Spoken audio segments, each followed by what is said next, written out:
cool birch trees here.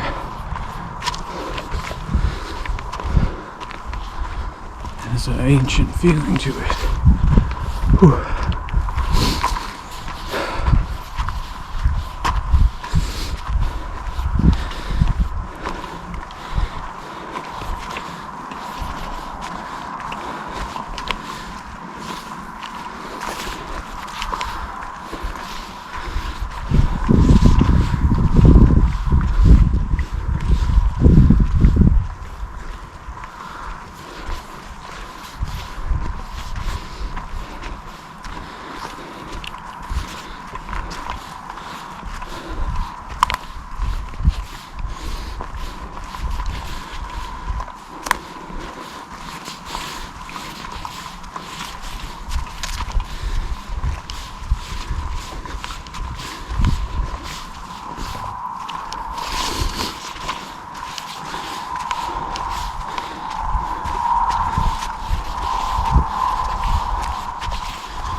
I think we got a chaga here. It doesn't look like it, but right around there you can kind of see it. A lot of really cool looking trees around here too. Let's see if we can find any more. It's probably the only thing we'll really find.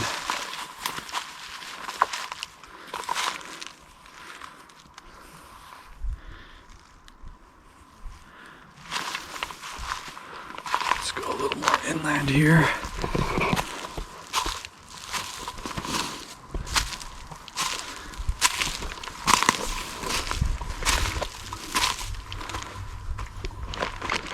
So many cool birch trees around here.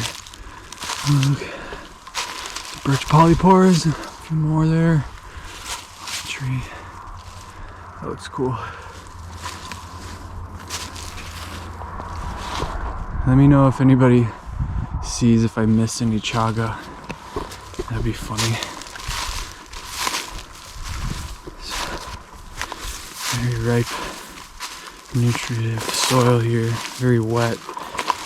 There's a lot of leaves in decomposition.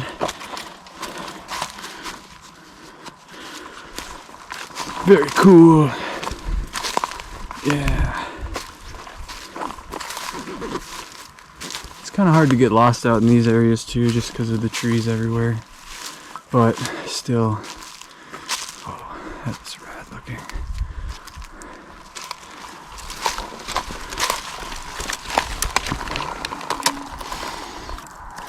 A sap vein almost or something. Knot. Strange looking knot. That's cool. Let's go check out that tree. The forest is just filled with birch.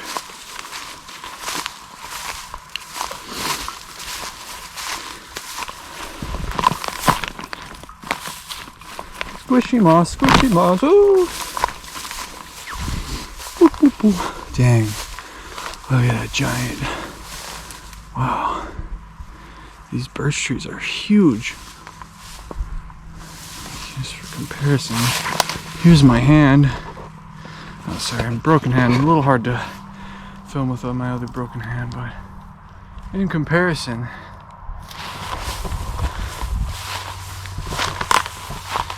ginormous.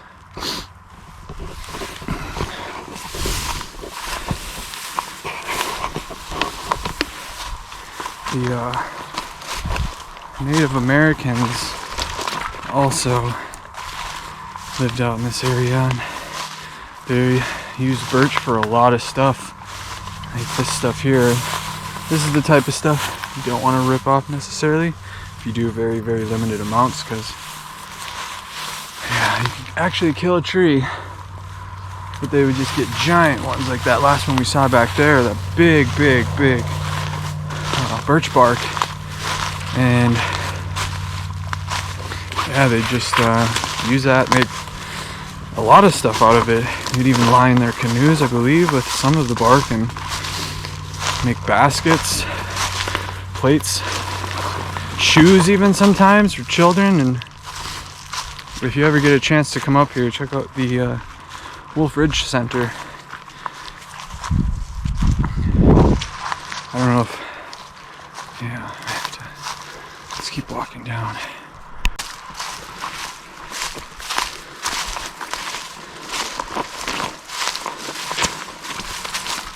Some deer scat. I do believe I am on a deer trail. Right. See the visitor center there? Yeah. Signs over there, so let's do that.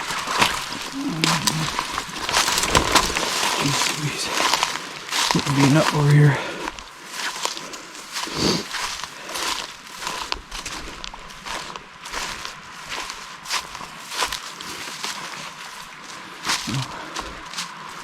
What is that? It's like an old deer stand. We're off the trail a little bit, so I have to meander back a bit.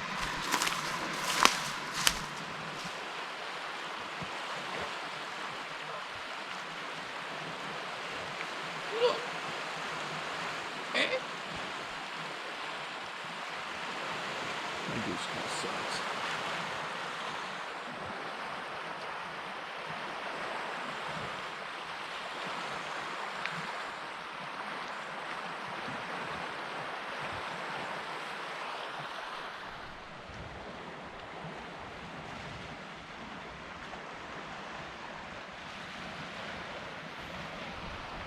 Feeling spirit, just life all around you, and it's especially this time of the year where everything is kind of dead and still just starting to come back. You can kind of feel it in the ground as the snow gets wet here and everything's dead on the ground. Good nutrients for the soil. It's a good ecosystem. That's the kind of thing I really think we forget about with our food and the way we grow things, monocropping, and just living in concrete jungles, living in houses, being detached from all this. We forget the most basic fundamental things that we really need to take great care on, which is diversity and life and understanding ecosystems. Many types of ecosystems too. They're human man-made ecosystems that tend to be a little more straight cut, cubed. Basically a bunch of chimpanzees living in little boxes, caging themselves up. Somehow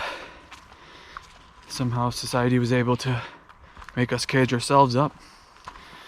Probably similar to how dogs, after they've been trained for so long, they just accept it, and when they're told to go in their kennel, they go. But dogs prefer to be outside. Animals in general just should be outside more often than inside. And same with humans, which are kind of animals, so just having a deeper understanding of that is a really powerful thing, and I think brings you closer to God, spirit, whatever you want to call it, that source of life, and the explosion of different rays of light and going everywhere, just like the sun's rays going everywhere, and creating the life with the water and the different things and the mystery behind it all and what we know so far, or what we think we know. And it's pretty wild to realize that we have that ability to understand these things to a degree, and to understand that we don't understand a lot of it too, and that when I'm in areas like this, I can almost feel the sort of Native American spirit. I mean, there are remnants of it around here. You know, you will find them either burial grounds or mounds or little trinkets that are left behind. The stories of the people and the families that have passed down that lineage, and you know, you can just kind of feel it. And the ancients who lived here for thousands of years, maybe longer, you never know, have had such a powerful message. A message we've kind of forgot just growing up in the society we're in. And I hope deep down people don't forget that. It's so important that we don't forget that. But anyways, yeah, those are kind of where my thoughts go when I'm walking around by myself in the woods. Just thinking about where this land has come from, how old some of these giant birch trees could be, you know, lifetimes old. Our grandparents could have put their hands on them, the energy that they hold, the resonance, the circuitry of the roots in the water, and how the water melts and brings it back up to life. And that circuitry is starting to get charged right now through the seasonal change, and Easter is in a week or so, so we'll have another change in cycle with the moon and the sun bringing more and more light and turning that water and basic earthly alchemy to create something that is hard to wrap your head around. Where does that come from? Like, we understand how it works, but it's pretty freaking amazing. Almost getting into that micro macro feel of the circuitry of the mycelium and the actual roots themselves, which are also both very, very coexisting on each other. You can't have one without the other. And how that harmony is just so perfect. The same way as like our bodies have that same circuitry system that relies on other organelles and organs in the body, and just the whole process and how we are all connected to that. The fractillion life mindset, life within life within life, and without. I think about that a lot too. It's almost when you have to change arms again so I don't have the sun in the shot. Excuse me.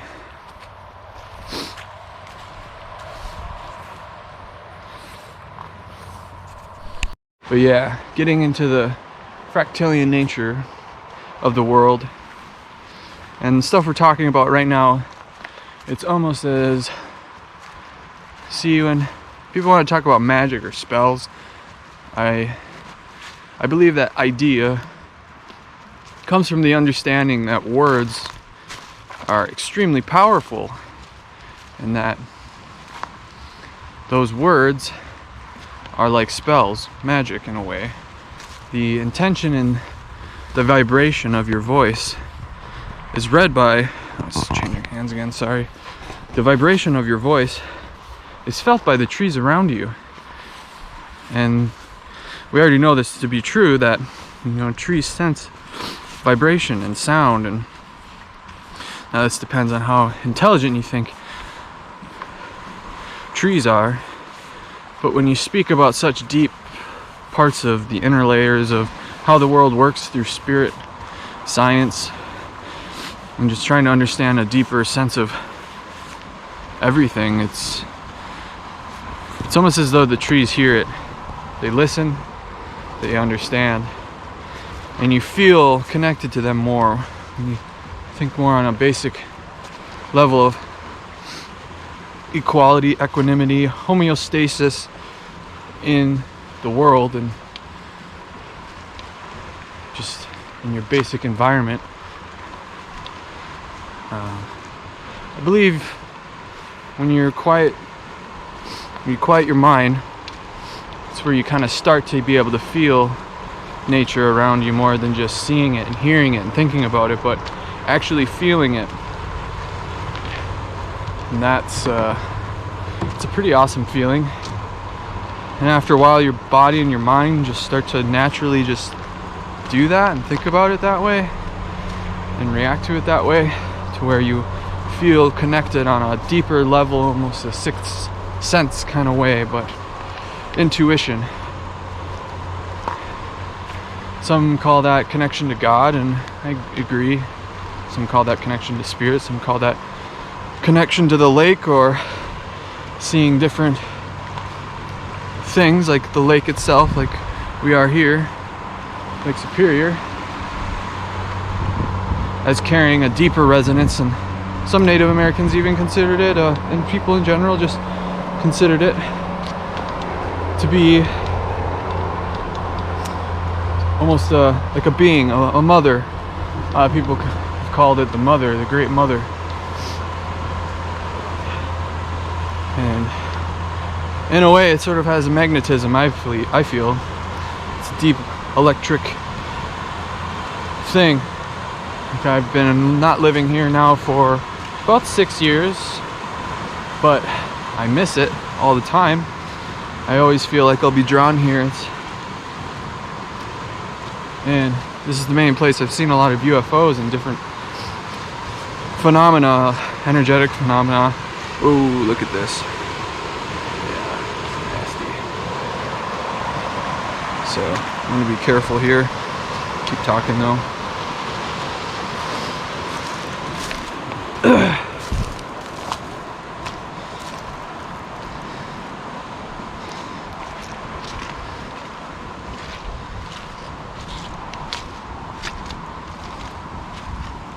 I think it more comes down to just the respect of the land. If you respect it, it will respect you. If you treat it almost like a person, or more a living being in its own way, the whole forest, the whole world for that matter. But you know, it's good to start small. Always having good vibrations towards the whole earth, but also you know, if you can find a patch of land that's more ancient and more full of life, then that's a place where you can really have an impact and a relationship. I think that's why people, when they travel, they kind of feel out of sorts, or we have certain lands that we're connected to, and when we find them, we can have more of a balanced relationship of it helps you, you help it kind of thing. Like a real person, like any other living organism that you deal with. You can either destroy or create or construct. Feeling that is important. But anyways, I think that's all I have to say about that right now. We're getting on this mucky path here, so I'm gonna kind of shut down, I think, for a little while, see what my brother and his friend are doing fishing. So, oh yeah, that's what I'm talking about. It's birch. There's so many big flaps of birch bark around here. That's another thing I would say when you're in birch forest. Again, I said this earlier, but make sure you don't make sure you don't just rip it all off. Same with chaga. If you find chaga, don't like just rip it off. I have so many friends around here, and I don't think they understand it all the time, but most of my friends are getting better with it, I think, and just taking the whole chaga off, because yeah, that's just wasteful. You're probably chaga, a little chaga goes a long way. I got some in my bag here, and I'll show you that in a minute.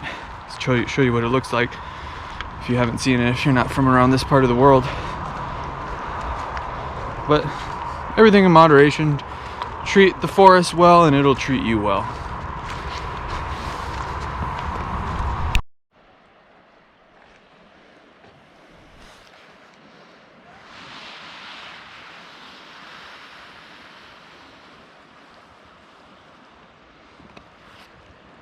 So this is a chaga mushroom that I was talking about. It's a polyporous mushroom. And like I was saying, be careful when you harvest it. You take little chunks like this to start, because people think that this is not enough. This is enough for a while. Depends how much you're gonna drink it. I have friends who drink it all day, every day, like almost as if it's coffee. But yeah, so the outside is filled with a melanin type of component, and then the inside has more of the polysaccharides and triterpenoids. The whole mushroom is filled with polysaccharides and triterpenes, but the melanin is good for your skin. That has vanilline in it as well, which gives it kind of the woody vanilla taste to it. And all in all, it kind of gives you a little bit more energy. Great for immunity. Some people say it's like the number one antioxidant in the planet, on the planet. That's debatable, but I would say it's definitely in the top 3. Originated from Siberia, and it's a very, very ancient used mushroom, used for many, many years, for thousands of years, and it's in Chinese medicine considered to be one of the king or queens of medicinal mushrooms. So really powerful. If you find it, highly recommend getting it, unless it's overpicked. That's the other thing. Like this, and that's the same mushroom that we found earlier that I saw on the tree, but it did look like that one. Somebody chonked off the whole thing, which is why it was kind of concaved in, because they are technically parasitic fungi, I believe. So they do eat away at the birch tree to take away the nutrients and kind of create sort of a hole inside the tree. So actually harvesting them is actually probably better than not harvesting them, because they do eat away trees. So if they go unchecked, you know, that destroys a birch tree, and you know, you don't want that as either, because birch trees are beautiful and also have other medicinal properties and breed many other types of polypores. But these are pretty aggressive mushrooms, and usually when you see them compared to the other birch polypores, which are the shelf-like looking mushrooms, the ones that basically grow on trees, these are the ones where you'll see them indenting and eating away at the tree. So really powerful it's a very powerful adaptogen, and I highly recommend using it. And just understanding the fact that it's taking from one of the hardest wood trees in the area and is sucking nutrients out of that. So it's a very dense and a very resilient mushroom that can take a lot, which is why it's so filled with so many deep nutrients from the ground, which comes to the tree, back to the mushroom, and then into your body, which is great. So highly recommend that. And yeah, thanks for watching. GoPro, stop recording. It feels small. Got a fish. Could be a coho.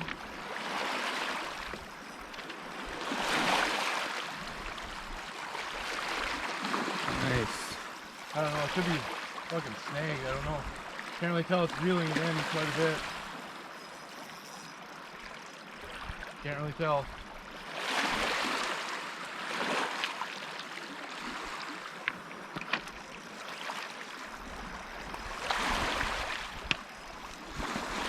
Can't really tell. No? Okay. Yeah, there's a fish there. Watch out for your other line. Yep.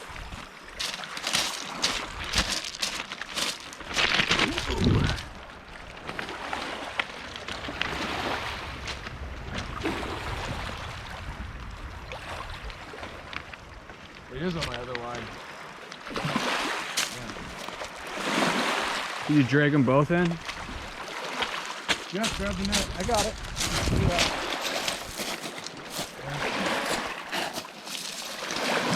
Come on.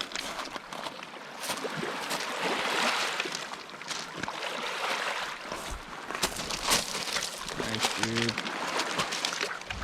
Yeah. Fuck Yeah, get your camera ready. It's a beauty. Yep. Get your camera ready. I'll deal with the fish.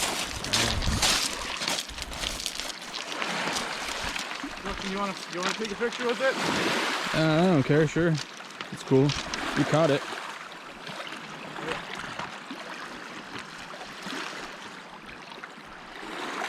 Maybe just sit next to me. Yeah, sure. Sit next to him. Yeah, it's not my fish. It's cool though. It's awesome. Pretty male. Do you think it'll look like the same one? No, fuck no, Richard. Just get your camera ready. Okay.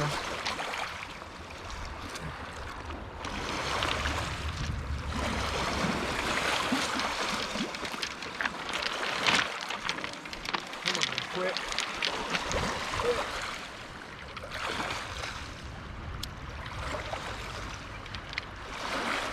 Had to cut your line, but Okay.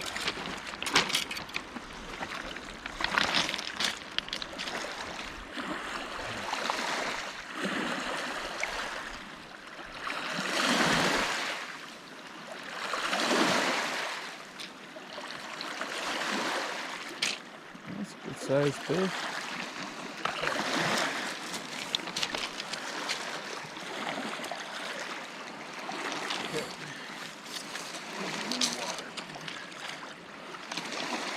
Yep, that's a rainbow trout, Justin, when they get big.